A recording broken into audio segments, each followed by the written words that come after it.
So users can go to the Google Play or App Store on Apple and search for Arc Explorer and download the app for free. So when the app is open, you can continue without signing in and do a quick search for OLAP, and that'll pull up the public OLAP web map. And you can see the different colors which correspond to different access types. Users can open up the different layers and change what's visible or not visible based on their preferences. Users can touch or click on the property boundary to get more information about the property. And then they can click that to pull up the attribute table. And it displays what access is allowed, what the season dates are, and if turkey access is allowed, and also just some comments about the habitat and possible species.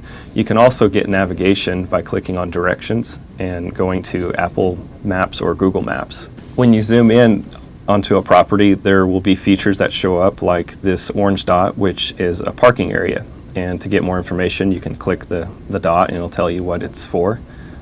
Also, the shaded green area, it means that spring turkey access is allowed, and the red property boundary corresponds with the archery shotgun only access type. And you can click on the base maps to change to a different map. You can change to imagery with labels. So from the aerial photography on this base map, you can see what the habitat looks like from the air, but we also have photos attached from the ground level. There's a measuring tool that can help you estimate walking distances or how big a property is, and looking at this one, it's about half a mile. In the upper left, there's an icon with a person and a crosshair, and if you click on that, it'll tell you how far you are to a certain feature. Switching to another area, when we zoom in, you can see a few features pop up, such as the white dash line, which represents a road, and the orange shaded area, which is a safety zone around petroleum equipment. Another great feature about the Explorer app is that if you're signed in with an Esri account, you can draw features and mark areas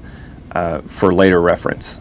Users can also drop a pin for some feature they want to save for later, and you can use the directions to navigate back to that spot if you'd like, and you can name each pin a specific name, like you saw a good deer. And this particular area is an exception where it does allow you to camp, so you could mark a camping site, or you saw maybe a good deer scrape. Under the attachments, as well as photos, we're adding PDF maps that can be saved to your phone to be used if you don't have cell signal. The PDF maps, the first page is aerial photography with property boundaries outlined. The second page is a topographic map that includes street names and also contour lines to indicate elevation.